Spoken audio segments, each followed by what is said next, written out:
Assalamualaikum warahmatullahi wabarakatuh. Hai sobat, kami akan menceritakan asal-usul terjadinya Tangkuban Perahu. Pada zaman dahulu kala seekor babi tengah melintas di sebuah hutan belantara. Babi hutan itu sedang merasa kehausan di tengah panasnya terik matahari. Pada saat dia mencari-cari mata air, dia melihat ada air yang tertampung di pohon keladi hutan. Segera diminumnya air itu untuk melepas dahaga. Tanpa disadarinya air itu adalah air seni Raja Sungging Perbangkara. Karena kesaktian Raja Sungging Perbangkara, babi hutan itu pun mengandung setelah meminum air seninya. 9 bulan kemudian si babi hutan melahirkan seorang bayi perempuan. Raja Sungging Perbangkara mengetahui perihal adanya bayi perempuan yang terlahir karena air seninya itu. Ia pun pergi ke hutan untuk mencarinya. Ditemukannya bayi wanita itu. Dia pun memberinya nama Dayang Sumbi dan membawanya pulang ke istana kerajaan. Dayang Sumbi tumbuh menjadi perempuan yang sangat cantik wajahnya. Serasa tak terbilang jumlah raja, pangeran dan bangsawan yang berkehendak memperistri anak perempuan Raja Sungging Perbangkara itu. Namun, semua pinangan itu ditolak Dayang Sumbi dengan halus. Sama sekali tidak diduga oleh Dayang Sumbi, mereka yang ditolak pinangannya itu saling berperang sendiri untuk memperebutkan dirinya. Dayang Sumbi sangat bersedih mengetahui kenyataan bahwa para pangeran, raja dan bangsawan yang ditolaknya saling melakukan peperangan. Dia pun memohon kepada Raja Sungging Perbangkara untuk mengasingkan diri. Sang raja akhirnya mengizinkan anaknya tersebut untuk mengasingkan diri. Dayang Sumbi mengasingkan diri di sebuah bukit ditemani oleh seekor anjing jantan bernama Situmang. Untuk mengisi waktu luangnya selama dalam pengasingan, Dayang Sumbi pun menenun. Alkisah, ketika Dayang Sumbi sedang menenun, peralatan tenunannya terjatuh. Ketika itu Dayang Sumbi merasa malas untuk mengambilnya. Terlontarlah ucapan yang tidak terlalu disadarinya. Siapapun juga yang bersedia mengambilkan peralatan tenunku yang terjatuh, seandainya itu lelaki akan kujadikan suami, jika dia perempuan dia akan kujadikan saudara. Tak disangka Situmang mengambil peralatan tenun yang terjatuh itu dan memberikannya kepada Dayang Sumbi. Tidak ada yang dapat diperbuat Dayang Sumbi selain memenuhi ucapannya. Dia menikah dengan Situmang yang ternyata titisan dewa. Situmang adalah dewa yang dikutuk menjadi hewan dan dibuang ke bumi. Beberapa bulan setelah menikah, Dayang Sumbi pun mengandung dan melahirkan seorang bayi laki-laki. Dayang Sumbi memberinya nama Sangkuriang. Waktu terus berlalu. Beberapa tahun kemudian terlewati. Sangkuriang telah tumbuh menjadi seorang pemuda yang tampan wajahnya. Gagah. Tubuhnya kuat dan kekar. Sakti Mandraguna pula anak Dayang Sumbi ini. Sejak kecil Sangkuriang telah senang berburu. Setiap kali melakukan perburuan di hutan, Sangkuriang senantiasa ditemani oleh Situmang. Sama sekali Sangkuriang tidak tahu bahwa Situmang adalah ayah kandungnya. Pada suatu hari Sangkuriang dengan ditemani Situmang kembali melakukan perburuan di hutan. Sangkuriang berniat mencari kijang karena ibunya sangat menghendaki memakan hati kijang. Setelah beberapa saat berada di dalam hutan, Sangkuriang melihat seekor kijang yang tengah merumput di balik semak belukar. Sangkuriang memerintahkan Situmang untuk mengejar kijang itu sangat aneh. Situmang yang biasanya penurut, ketika itu tidak menuruti perintahnya. Sangkuriang menjadi marah. Katanya, "Jika engkau tetap tidak menuruti perintahku, niscaya aku akan membunuhmu." Ancaman Sangkuriang seakan tidak dipedulikan Situmang. Karena jengkel dan marah, Sangkuriang lantas membunuh Situmang. Hati anjing hitam itu diambilnya dan dibawanya pulang ke rumah. Sangkuriang memberikan hati Situmang kepada ibunya untuk dimasak. Tanpa disadari Dayang Sumbi bahwa hati yang diberikan anaknya adalah hati suaminya. Dia kemudian memasak dan memakan hati itu. Maka, tak terperikan amarah Dayang Sumbi kepada Sangkuriang ketika dia tahu hati yang dimakannya adalah hati Situmang.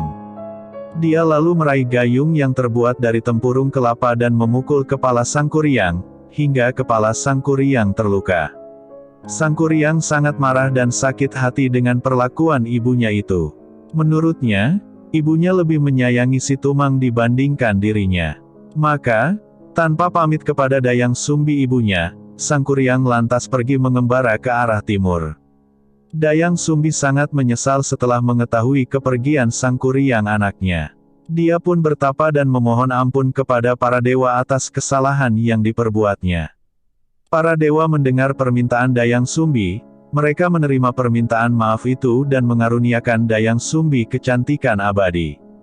Sang Kuryang terus mengembara tanpa tujuan yang pasti. Dalam pengembaraannya Sang Kuryang terus menambah kesaktiannya dengan berguru kepada orang-orang sakti yang ditemuinya selama pengembaraan. Bertahun-tahun Sang Kuryang mengembara tanpa disadari dia kembali ke tempat di mana dia dahulu dilahirkan. Sang Kuryang terpesona dengan kecantikan Dayang Sumbi yang abadi, dia tidak menyadari bahwa perempuan cantik yang ditemuinya di hutan adalah ibu kandungnya sendiri. Hal yang sama terjadi juga pada Dayang Sumbi yang tidak menyadari pemuda gagah yang sakti itu adalah Sang Kuryang anaknya.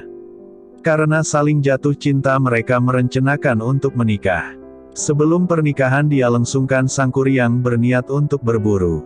Dayang Sumbi membantu Sang Kuryang mengenakan penutup kepala.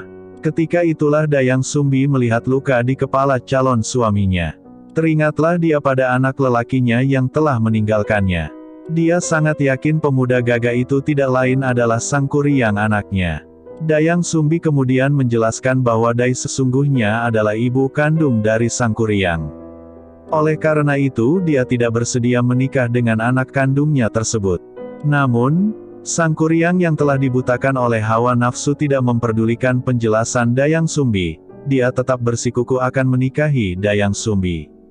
Jika memang begitu kuat keinginanmu untuk menikahiku, aku mau engkau memenuhi satu permintaanku, kata Dayang Sumbi. Apa permintaan yang engkau kehendaki? Tantang Sang Kuryang. Dayang Sumbi mengajukan syarat yang luar biasa berat yaitu dia ingin sungai Citarum dibendung untuk dibuat danau, dan di dalam danau itu ada perahu besar. Semua itu harus dapat engkau selesaikan dalam waktu 1 malam. Ucap Dayang Sumbi. Sebelum fajar terbit, kedua permintaanku itu harus telah selesai kamu kerjakan.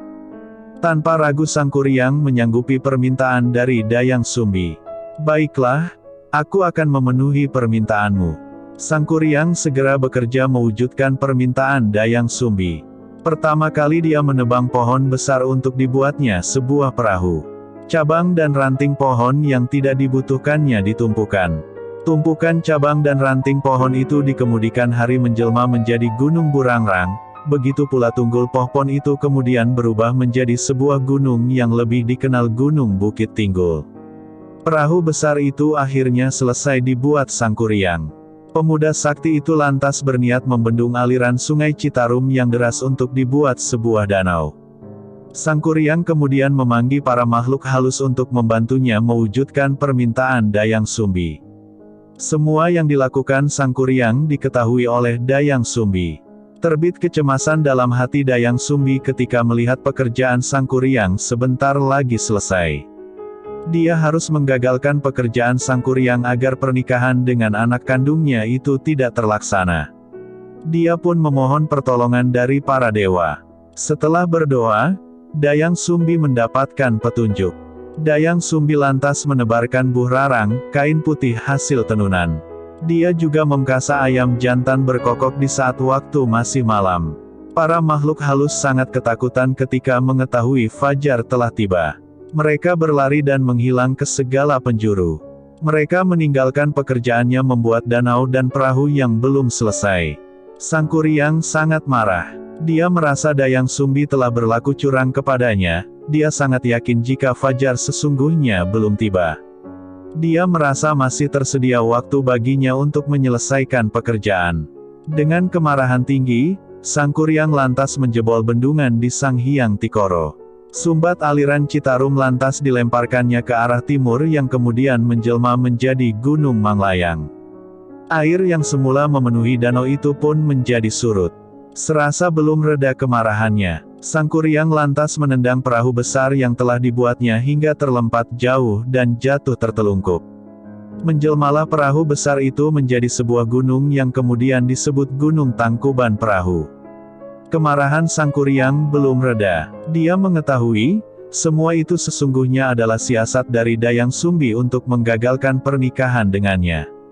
Dengan kemarahan yang terus meluap, Dayang Sumbi pun dikejarnya. Dayang Sumbi yang ketakutan terus berlari untuk menghindar hingga akhirnya menghilang di sebuah bukit. Bukit itu kemudian menjelma menjadi Gunung Putri. Sedangkan Sang Kuryang yang tidak berhasil menemukan Dayang Sumbi akhirnya menghilang ke alam gaib. Pesan moral dari legenda asal-muasal Gunung Tangkuban Perahu, kisah Sang Kuryang adalah bersikaplah untuk jujur karena kejujuran akan membawa kebaikan dan kebahagiaan di kemudian hari. Perbuatan curang akan merugikan diri sendiri serta bisa mendatangkan musibah bagi diri sendiri ataupun orang lain. Wassalamualaikum warahmatullahi wabarakatuh.